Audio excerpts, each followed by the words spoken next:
We have vaccines to prevent meningitis and measles and many forms of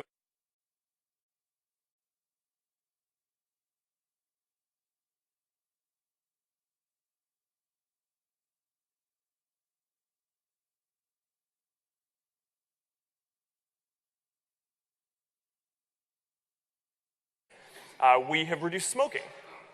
And we can even manage HIV as an ongoing condition.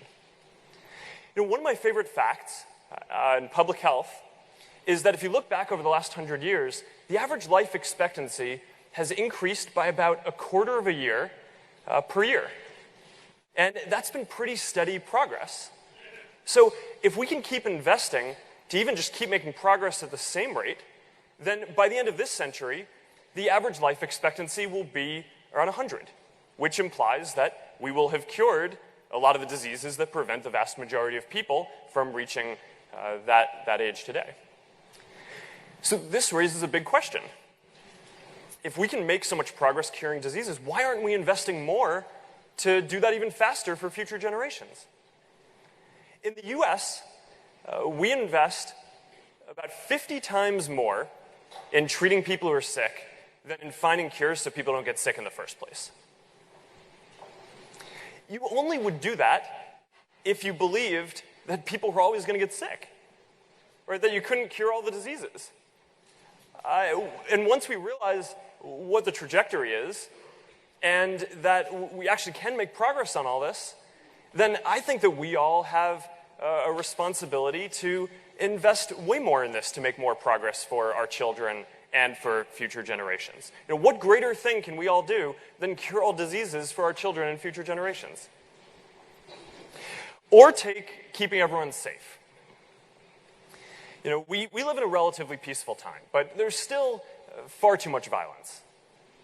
So we're building artificial intelligence that can go out and scan and flag content that might lead to violence, whether that's a person who might harm themselves or terrorists who might harm other people. We've built tools like Safety Check that can help people know that their loved ones and the people they care about are safe in the middle of a disaster. So building technology and security that helps keep people safe, that helps people not have to go into the middle of these dangerous situations, that's a great thing to do.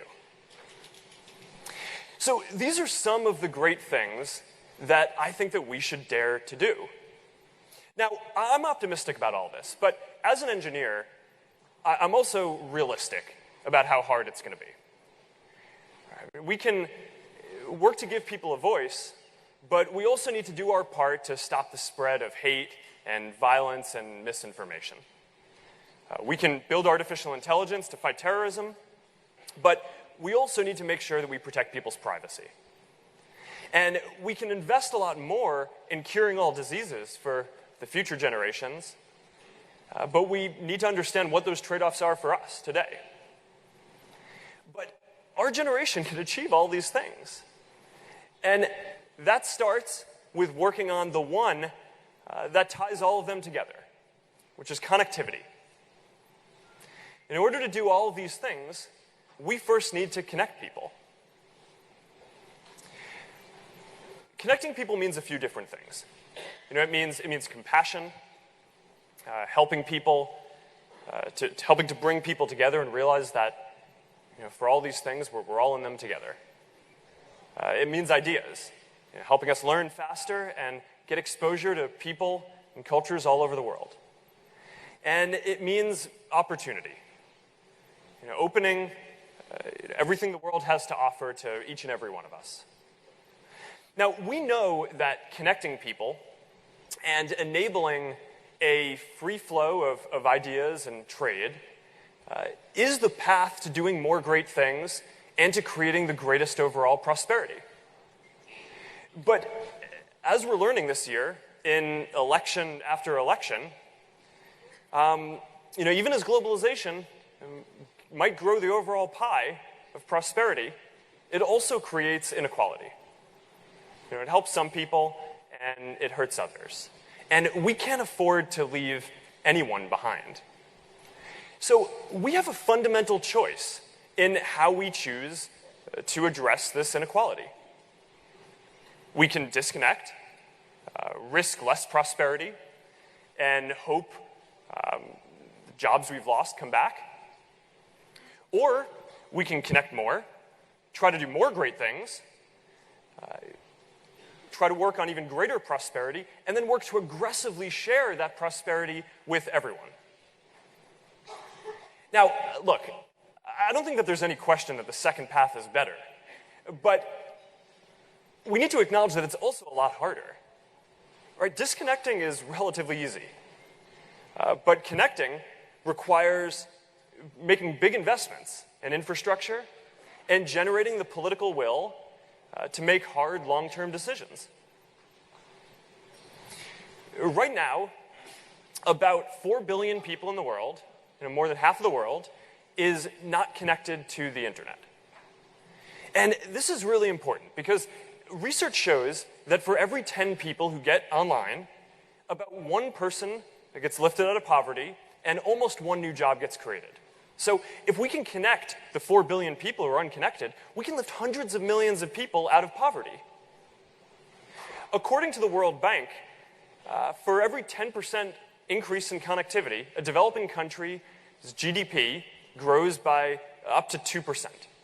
So if you take a country that has half of its population connected, and you connect the other half, you can increase GDP by as much as 10 points. So connecting everyone will lead to dramatic economic growth and lifting millions, hundreds of millions of people out of poverty. And even more, connectivity enables all the other great things that we want to do as a society. So, think about this. If we want our children to have access to the best personalized learning tools and software, if we want our scientists to have access to all of the information and be able to collaborate with anyone around the world in order to cure all diseases, if we want to build the most powerful AI to help keep us safe, then first we need to connect people. Now, connectivity is just as important in developed countries. It enables trade. It helps us understand each other. A lot of the biggest problems that the world faces will require global solutions, and that means that in order to reach these solutions, we need to work together and connect more. So that is why I think we need to make connectivity and connectivity infrastructure a much higher priority on each of our agendas. Today, the world spends about $400 billion a year on connectivity infrastructure. And to put that in perspective, we spend about 16 times more on health. But actually, infrastructure investments are decreasing in a lot of places. Since the financial crisis, more than half of G20 countries have cut their infrastructure investment budgets. Now again, this level of investment might make sense if you believed that we were only going to be able to make incremental progress in growing economies and lifting people out of poverty and in education and in health. But once we realize that we can do great things, right, that we can give a personalized education to all children, that we can cure all diseases for future generations, and that connectivity is the key enabler to do those things, then I think that we should be making this a much higher priority on our agenda than it is today. So today, there are 3 main barriers that are preventing people from connecting, and we can fix them all. The first is availability, right? The idea is you might have a phone, but there's no network around you to connect to. That's about 1.5 billion people around the world.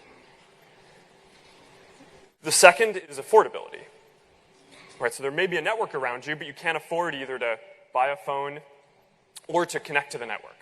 And that's about another 1 billion people. And the third barrier is awareness. And this is actually, interestingly enough, the biggest barrier that has the most people in it is people who have a phone and there is a network around them that they can connect to, and they can afford to connect to it for not a large portion of their income, but they're not sure why they would want to. So we need to go address all of these problems, and there's something for all of us to do here. So at Facebook, we're building new technology that, like solar-powered planes, right, that fly up in the air for months at a time and beam internet access to parts of the world that don't have access today. We're empowering local entrepreneurs to build businesses by giving them infrastructure so they can sell connectivity and internet access to their local community. And we're working with local operators in more than 50 countries to provide free basic internet services to people on mobile devices. And so far, our programs have connected more than 40 million people to the internet. So it's a good start. Other companies like Microsoft and Google are working on this as well. And that's really important because I think we all need to use the technology that we're building to help connect more people. Now, governments have an important role to play here too. You need to invest more in the infrastructure to connect people, to open up more spectrum, and to make it easier to experiment with new technology. But the most important thing to do is to recognize that connectivity is the path to enabling and achieving all of the other goals you have. And we need to make connectivity a much higher priority. So that's why I'm going to be asking all of the leaders that I meet with here to sign on to the Connectivity Declaration that we announced last year at the United Nations, to make connectivity a higher priority and to pledge to help connect more of their people to the internet. Now, connecting everyone isn't going to be quick or easy, but if we make the right decisions and the right investments now, we can connect billions of more people in the next decade. And connecting billions of more people is a great thing to do. And it will lead the way for our generation to be able to do even more great things. So if we all agree that the path forward for the world isn't to disconnect and work together less, but to connect more, to try to do even more great things, as a path to creating greater prosperity and then sharing that with everyone, then I think it's pretty clear that this is just the beginning of that path and what we need to do next. In August, I met a young woman named Mariana Costa. She lives right here in Lima.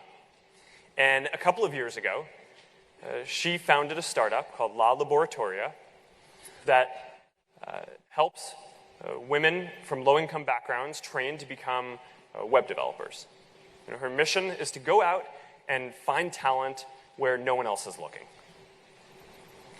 And Mariana says that most of the women who show up and join her program have no idea their potential going in.